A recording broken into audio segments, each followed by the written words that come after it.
I have said before that you can't have a civilization that doesn't have art. When we think about the great civilizations historically, all of them had great production of culture and art, because a society has to be able to observe itself. And the sophistication of the great civilizations were their ability to look at themselves. And what allows a society to do that are the producers of art and culture. It would mirror back to the core of the society exactly what is being produced at that moment, how people are thinking of themselves, and how individuals are relating to the social structure at that time. Art is the vehicle through which we understand that. Were you to take away art, what would be that mirror? How would we see what we are about? How would we understand what was going on in Paris at the time of the Impressionists, when people were learning to see in a completely different way?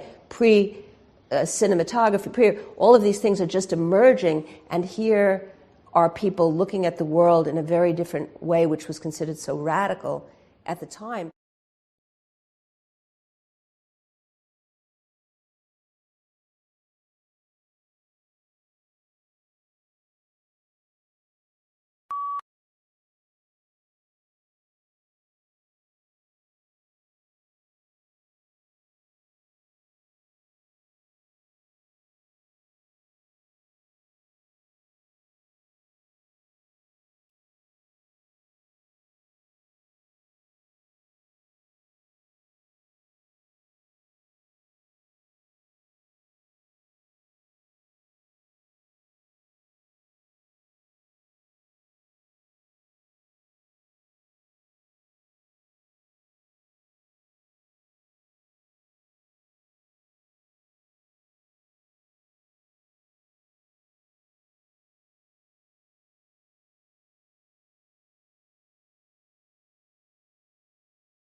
I believe our borders should be open, but if that is not politically acceptable for now, Europe should at least open up a legal route for people from developing countries to come work here. Over time, hopefully, we can move to a position where borders are completely open. Persuading skeptics won't be easy. That's why I think the argument for free migration has to be made at several levels. A principled case: it increases freedom and reduces injustice. A humanitarian case: it helps people much poorer than ourselves. An economic case: it makes us richer. And a pragmatic case: it is inevitable. So it is in everyone's interest to make the best of it. Freedom of movement is not just a matter of human rights and international solidarity. It is in our self-interest. Opening our borders may seem unrealistic, but so too once did abolishing slavery or giving women the vote. Campaigning for people's right to move freely is a noble cause for our time.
What I decided to provide is the steps that I take when analysing my own questionnaires. However, before I begin, it would be useful to remind you of a few terms we use when talking about questionnaires. Questions can be divided into three types. This is sometimes called level of measurement. Firstly, we have category type questions, which are also known as nominal questions. These are when participants select from a list of categories for their response, such as male or female, or they may include ethnic origin. Secondly, we have ordinal type questions. These are similar to category questions, but instead of the categories being independent, there is some sort of order between them. If we ask people to indicate their age in categories, this is an ordinal type question. Thirdly, we have continuous questions. These are any question that can be answered by a number. It could be an open-ended question asking participants to tell you how many times they attended lectures or how often they used a VLE. Or it could involve asking them to rate the importance or intensity of some experience. The reasons I reminded you of these types of questions is that our choice of question dictates the types of analysis we can use. Therefore, it is important to get our questionnaires correct in the first place.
Milk is not typical of all monasteries for many reasons.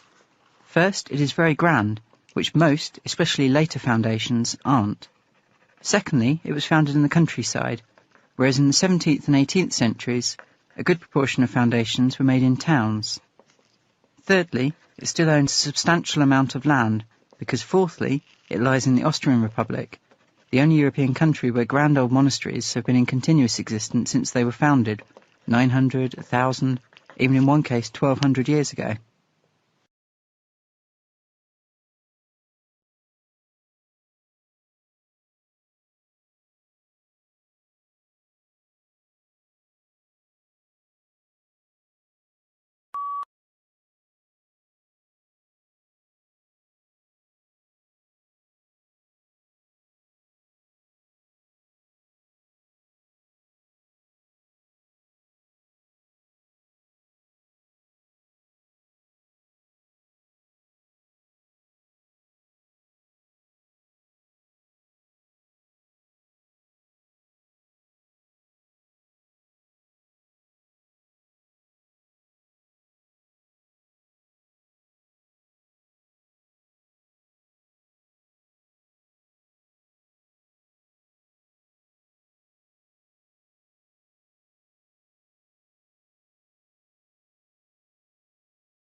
The shuttle was designed to be a space truck. It's a multi-purpose vehicle.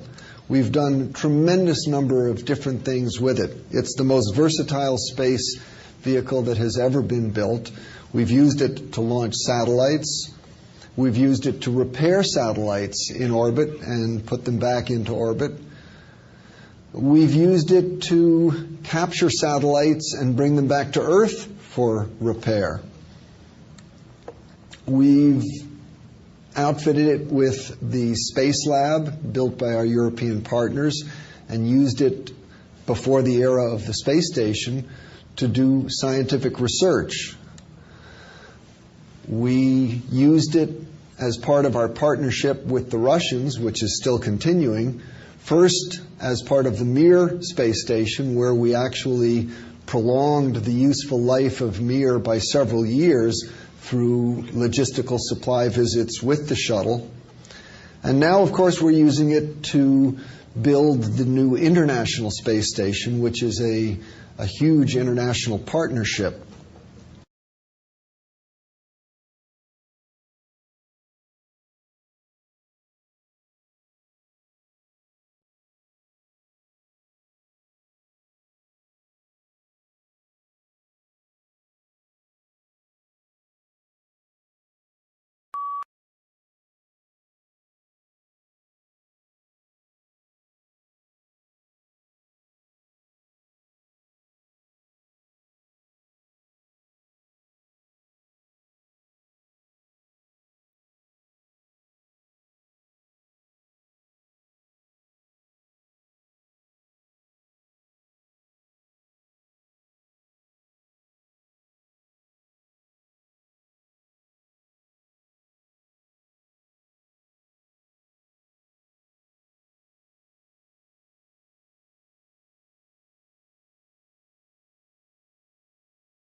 Only one country, tiny little Bhutan, wedged between China and India, has adopted the gross national happiness as the central index of government policy, and actually has had a good deal of success in education and in health and in economic growth and in environmental preservation, and they have a rather sophisticated way of measuring the effects of different policies on people's happiness. But they're the only country to go that far.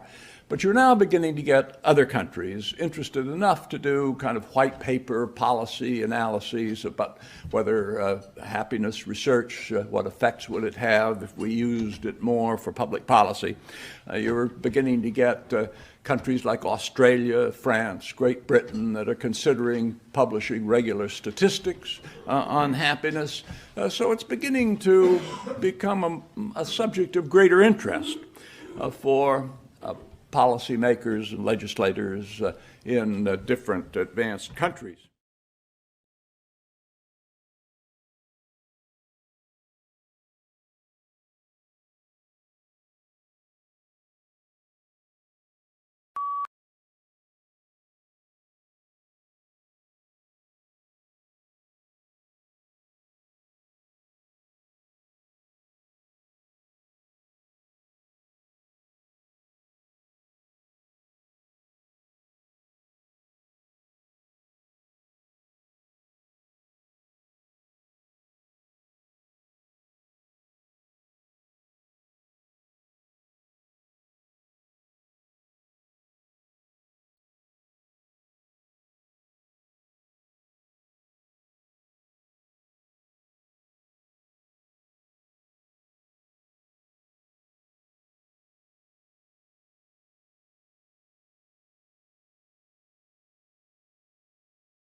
So this is a kind of object that you're probably all familiar with when you hear the term robot. But I'm going to show you the very, very first robots. These were the very first robots. They were characters in a play in the 1920s called Rossum's Universal Robots. And the play was written by a Czech writer called Karel Čapek. And basically, these robots, you know, people tend to think of robots as kind of cute, cuddly toys or, you know, Hollywood depictions kind of devoid of politics. but the first robots were actually created and imagined in a time of absolute political turmoil. You just had the First World War, finished. That had a devastating impact across Europe, and so people were kind of reflecting on what does it mean to be human, what makes us human, those kind of questions. And this kind of context is what inspired Čapek to kind of write this play. And interestingly, these robots being human, they are actually in the play assembled on a production line, a bit like the Ford manufacturing production line. So even though they are human, they are assembled, and these robots are designed to labour, and that is their primary purpose in society.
I'm a dietitian and I work in clinical weight loss research. Accurately estimating portion size is critical in research or real-world settings.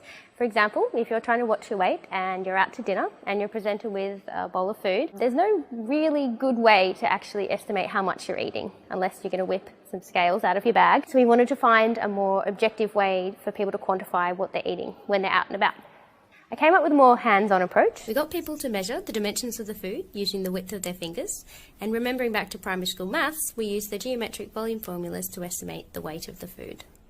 To show you how this works, I've ordered a piece of lasagna, and that's my box, a glass of wine, and that's my cylinder, and I'm feeling pretty healthy, so I ordered some watermelon for dessert, and that's my wedge. So this lasagna is 7 by 5 by 4 fingers. In the future, I see this method being incorporated into smartphone applications. So you put your finger widths in along with your height and your weight, and the app will do all of the calculations for you. And then you've got a more accurate way to estimate the portion size.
I marvelled at how often powerful feel powerless.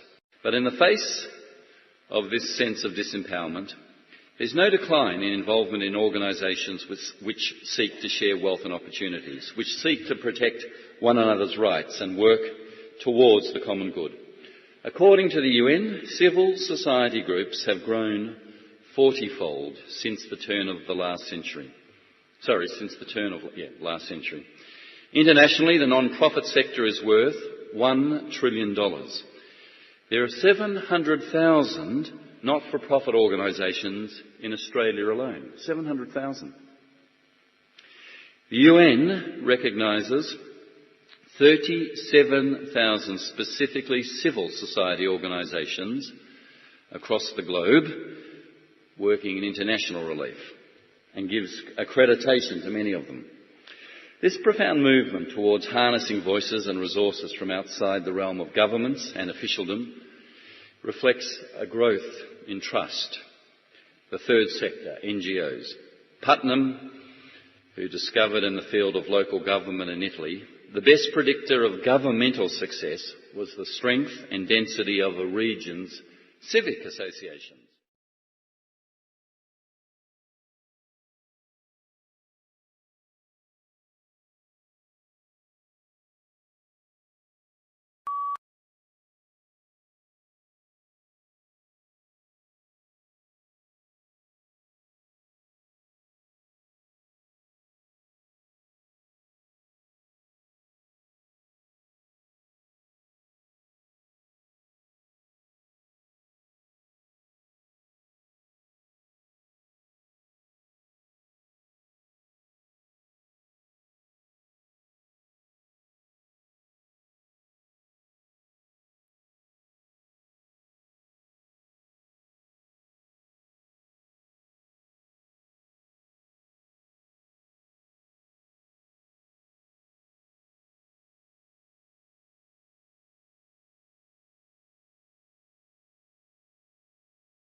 Innovation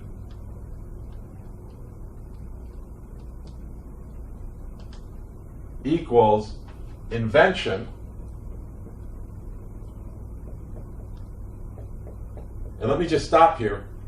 Innovation equals invention. Often people mistake these two things for the same thing. Innovation equals invention. They are not. Innovation is something that generates value for the world. It makes something faster, better, cheaper. It gives someone some great satisfaction. An invention is an idea, a technology, a patent. In and of itself, it does not generate value. So these two are not the same thing. And sometimes you see them interchanged, and that's not correct. So innovation equals invention times commercialization.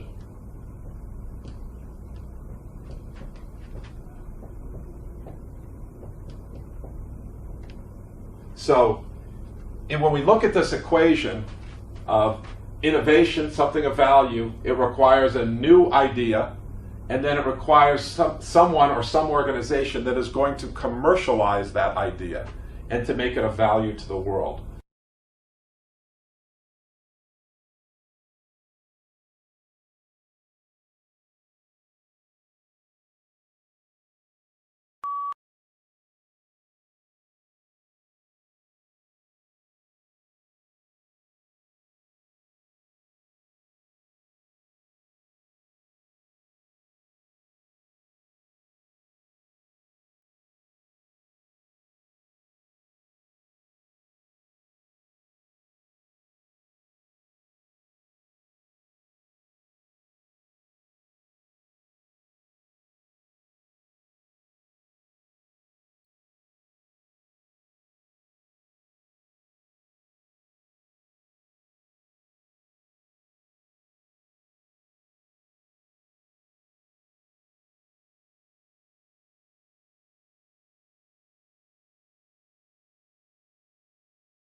What we're going to discuss today is how the Port of London was discovered and what we discovered about it.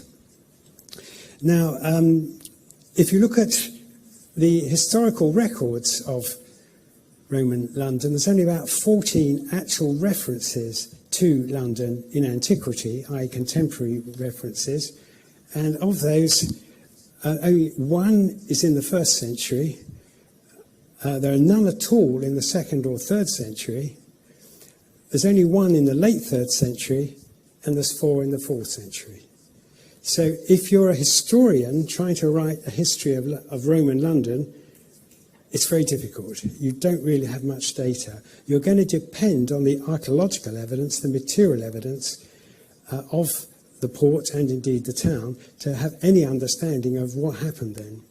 And so what we're looking at here is, how did we discover about the Port of London? There's no historical documentations, no customs books, no tariffs, no idea of the taxes. We have to understand the port entirely from the archaeological evidence. So that's what we're going to do today.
The comics I show you with lots of people chatting around in a room is a form of description. We use different kinds of methods to describe a situation. Sometimes we have to use visual description, particularly when we do not witness a scenario. I was born during the Second World War, and my hometown is X. For example, when I asked my mother about the war, I always ask her, "You have mentioned this or that when you talked to me, when you asked her about the shelter. I asked her what the shelter looks like, and when did you go to the shelter?" From her response, I could get more visual evidence as I can to write my book.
When you think of a leader, you may think of an individual who is, above all, bold. But a new study of fish called sticklebacks shows that shy individuals actually prefer to follow fish that are similarly timid. Researchers had trios of sticklebacks with known personalities play follow the leader. The fish were placed in a tank that had some plastic plants at one end and some food hidden at the other. In some of the groups, a bold fish and a shy fish acted as leaders, while another shy fish followed.